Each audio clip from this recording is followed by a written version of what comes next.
Imagine for a second that in just one tiny, isolated corner of the world, the ocean water gets only slightly warmer, and suddenly, boom, the entire planet's weather gets completely flipped upside down.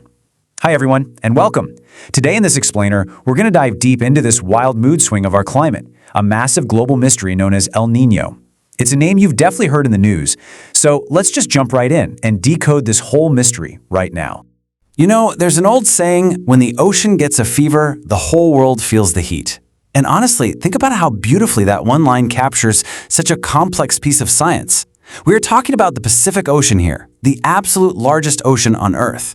When its temperature creeps up even just a tiny bit, that impact, it doesn't just stay confined to the local waves. It is literally like a fever. And when this fever hits, that radiating heat and disruption are felt by absolutely every single continent on the globe. No exceptions. All right, let's look at part one, the normal Pacific balance, or what I like to call the perfect natural setup. Okay, so before we can really understand the disruption, we got to look at the baseline, right? How does the ocean's balance actually work on a totally normal day? Well, normally we have this perfectly working system of winds, what we call the trade winds, and they blow from the Americas all the way over toward Asia. Now, these winds physically push the warm surface water westward. All that warm water causes evaporation, which forms dense clouds and ultimately gives places like Asia and Australia their life-giving monsoons. It's beautiful.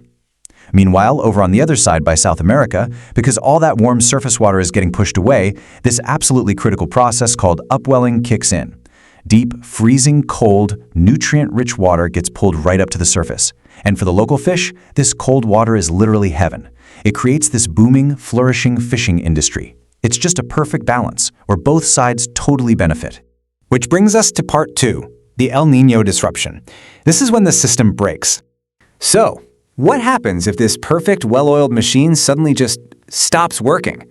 Well, every 2 to 7 years, something kind of mysterious happens. Those westward trade winds we were just talking about, they somehow just get tired. They weaken. And that massive pool of warm water that was supposed to make its way to Asia, it either stops dead in the middle of the ocean or actually reverses course and heads right back toward America. Now you might be wondering, okay, how hot does the water actually get? Are we talking 10 degrees, 20 degrees? No way. The temperature rises by just 0.5 to 2 degrees Celsius. I mean, seriously, it sounds so incredibly tiny, doesn't it? But it's so deceptive. Because on the massive, gigantic scale of the Pacific Ocean, this tiny temperature shift acts like a massive energy explosion. It is entirely enough to completely derail the entire global weather system and just rewrite the weather map for the whole world. Moving into part three, the global domino effect, a world divided. When this massive energy explosion goes off, this strange, unpredictable chaos spreads across the globe's weather. It's a complete, cascading domino effect. It's like everything shatters all at once. Just look at how divided the world becomes at the exact same time. Over in South America, specifically regions like Peru and Ecuador, which, are normally quite dry, they suddenly face terrible floods and heavy torrential rain. And the economic impact? Forget about it. That booming fishing industry we just talked about comes to a complete, grinding halt. Now contrast that with Asia and Australia. Places like India and Indonesia face the exact opposite nightmare. The land is just thirsting for rain. They experience severe heat, dangerous droughts, and bushfires start rapidly spreading. It is a dramatic, devastating contrast, and it's all happening at the exact same moment. Let's look at part four, chain reaction in India, the local impact. Let's zoom in a bit closer to home to see how this distant ocean weather directly connects to everyday life and, frankly, your wallet. This phenomenon triggers a very deep, very direct chain reaction. First off, the monsoon winds weaken, which means the rain is either incredibly sparse or it arrives super late.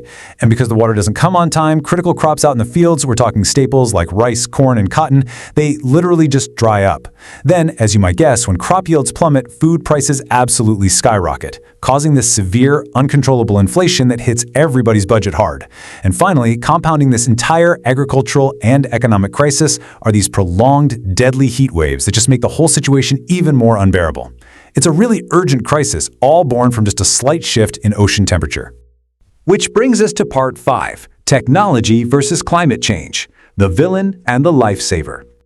So, Are we just completely helpless against all of this? Well, actually, no, not at all. Here's where the human mind and modern ingenuity step into the story to save the day. Look, global warming has definitely become a massive villain here, making these El Niño events much more frequent and a lot more dangerous. We simply cannot ignore that fact. But our saving grace is human technology. Right now, space satellites are continuously monitoring ocean temperatures, providing months of early warning for governments and farmers to adapt. I mean, this is just incredible, right? Because of these satellites way out in space, we get months of heads up. Governments have the crucial time they need to make emergency plans. Farmers know a drought might be coming, so they can actually adapt and switch their strategies to low-water crops. It brilliantly proves that while we absolutely cannot stop the storm, we can for sure prepare for it. And that leaves us with a pretty profound thought to end on today.